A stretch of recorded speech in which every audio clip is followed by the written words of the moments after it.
Okay, so the next portion we're going to deal with is not that, but this right here. These curtain wall glazing systems that are happening on either side. You can see that these are all windows, and there's a bunch of mullions in between them. So we need to figure out a method for creating that. And so I'm going to show you guys how to do that now. If you turn on the entry glazing, you can see that some lines were provided for us here. So I'm going to go ahead and turn off the beams. Turn off the beams and the columns and the entry door. So all we have on is the entry glazing, and it's just these lines here.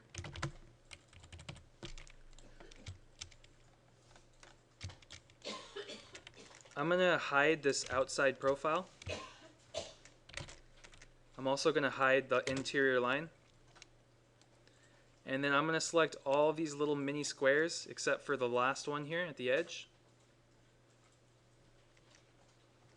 And I'm going to delete them because I gave you guys too much information. I'm going to show you a method for taking this one square and making it equally array itself along a curve. So I'm going to go into top view because this is all drawing, and I'm going to zoom into right here, and the command I'm looking for is array curve.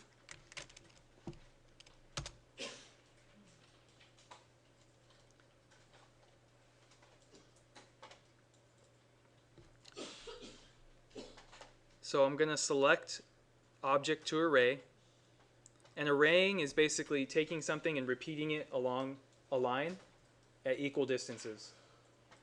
So you'll see it as soon as it happens right here. So I'm going to select the object to array, press enter. Now it's asking for the path that I want this object to follow along. I'm going to zoom out just a little bit.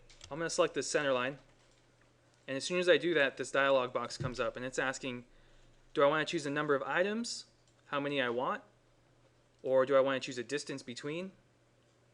And then it's asking for orientation, which is essentially how it's going to read itself in a plane, whether it's going to want to do something with no rotation, free form, or road-like. And I can show you guys every single option, and then I'll show you the correct option.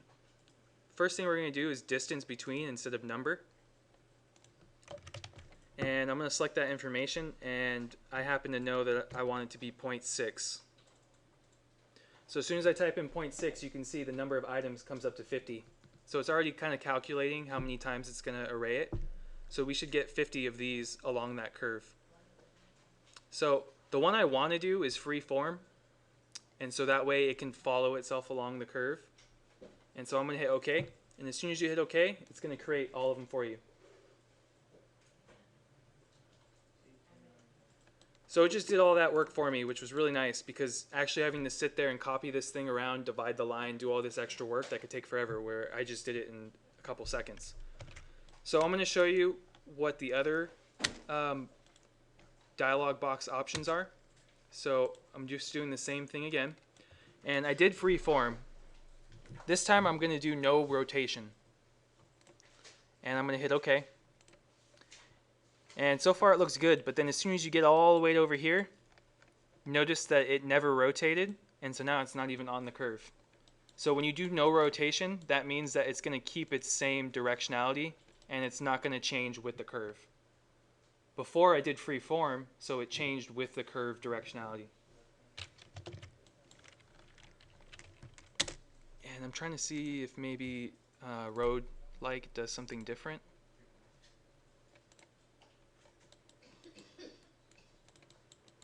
When you do road-like, you have to choose a C-plane, which means you choose like a plane, and it seemed to give me the same results, so that's good. I think in other circumstances, when you're dealing with something a little more complex, the road-like is going to come into play.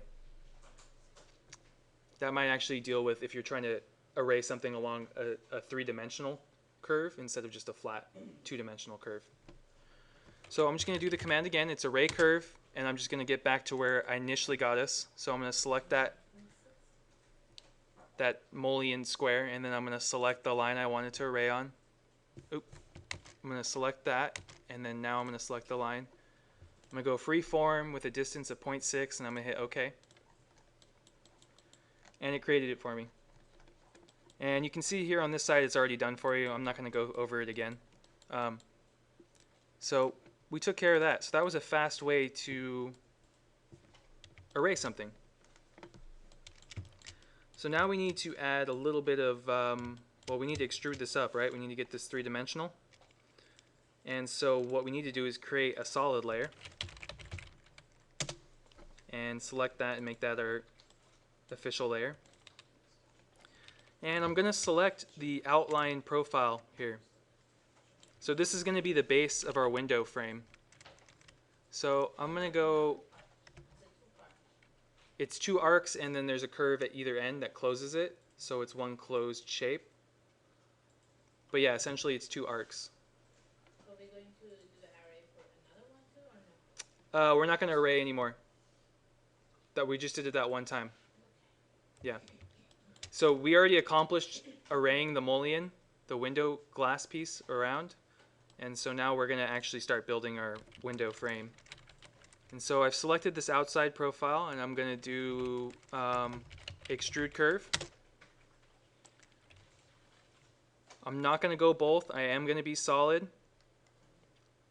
And I don't want it to delete the input, so I'm going to say no for that. The distance is going to be 4 inches, not 4 feet, 4 inches. And now we have our base. So I'm going to turn on our entry door, and I'm going to select this piece, and I'm actually going to move it vertically. So I'm going to select the top of it so everybody can see in the back. I'm going to select the top of it here, and I'm going to bring it upward all the way to the top, right there.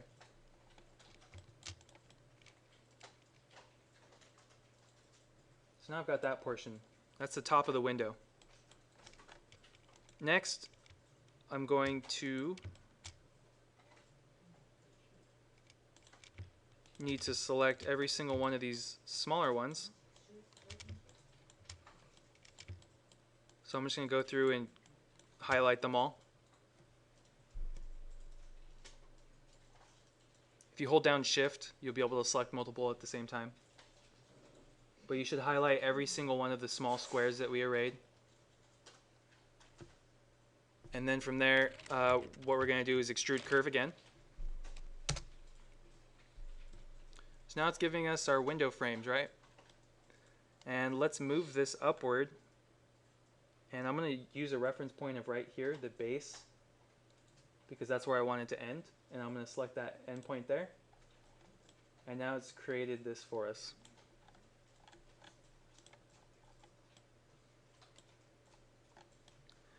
So next we need the windows in between, right? So that's what this center line is. So I'm going to go ahead and follow suit and extrude that curve vertically. And I'm going to use the same reference point. And then last but not least, we just need to have this same profile again, but at the bottom. So you can either copy this one down vertically and place it down here, or you can just use the line that's there and extrude curve and go 4 inches, and there it is. Turn off the entry door. So one thing we'll notice is if you select all this information in the center here, you'll notice that it's actually down inside this mullion. So we don't want that. So we're going to scale 1D, which is scaling in one direction. And so the first thing it asks is our origin point. So let's select the top as our origin point. And I'm going to use this same point I've been using this whole time. And now it's asking for second reference point. I'm going to use the base of the lower one. and then I'm just going to scale it upward to the top. So now it's not inside anymore, now it's resting on it, and we didn't have to split all that stuff away, because that's a lot of splitting.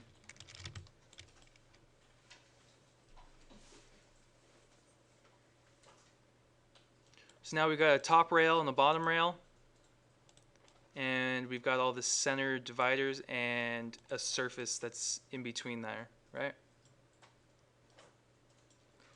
So, like previously, glass is not paper thin, so we need to give this some thickness. So let's go ahead and extrude this surface, because it's not a curve, so we have to actually do extrude surface. And it's giving us a weird direction, right? So we need to type D for direction, and we need to choose that direction. And so I'm going to use the same area again, because we want it to extrude this way. I'm going to go from endpoint to endpoint. And now it should, no, it's not working like that. Alright, so what we have to do instead is offset surface. Sorry about that. Offset surface. We're going to select that inside surface right there. We're going to hit enter. We're going to want to choose both sides, yes. We're going to delete the input, yes. We want it solid, yes. And we want a distance of not 1, 0.5. So I'm going to hit enter and enter, and it just created that as a thickness for us. And it also went ahead and deleted the plane that was inside.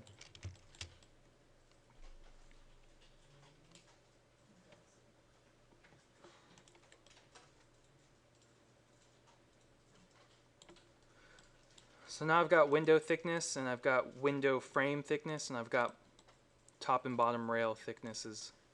So now we have an issue, right? We have this plane is within all these other planes, and essentially what we need to do is divide this, right? We need to divide this thing into individual pieces of glass instead of it being one big surface. So in order to do this cleanly, we need to actually create a new layer, so that way all this information isn't on the same layer. So much like the entry door, let's create a window layer under entry glazing. So I'm going to create a new sublayer, and I'm going to call it window. I'm going to change the color of it so I know it looks like a window.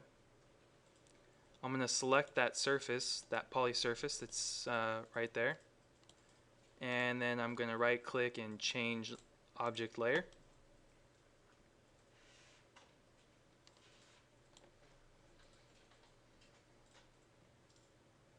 Okay. Now, next thing to do is let's turn off the window.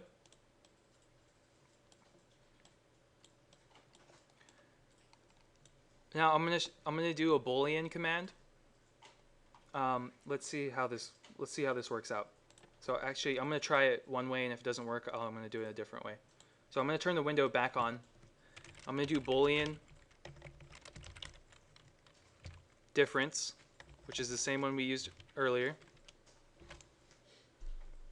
So select surface to subtract from. So this big blue surface, the window, is what we want to subtract from. Then you hit enter. And now it's saying select surface or poly surface to subtract with. And then it's asking, do I want to delete it? And I definitely don't want to delete it. And you'll see why. So I'm going to choose no. And then I'm going to choose every single one of those surfaces there. And then I'm going to hit enter. And don't touch anything because it needs a second to do this process. So now that it's thought about it and it's gotten through it, it should have worked. And it did. Now it's taken that one giant glass plane and it's made it multiple individual planes. And if we turn off our solids, you'll see that it split it into multiple pieces.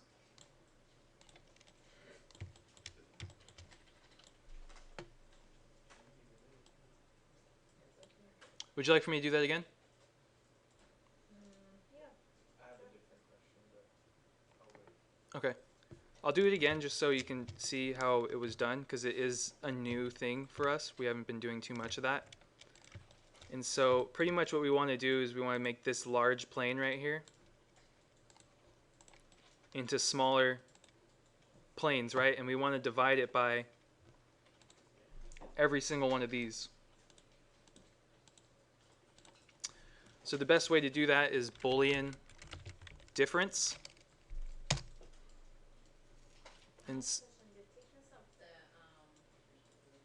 the curve in the center, how much is it? it is 0.5 inches, and it's in both directions. So it's going to be 1 inch on center. Okay. Did you offset it or extrude it? I offsetted the surface. So if you type offset surface,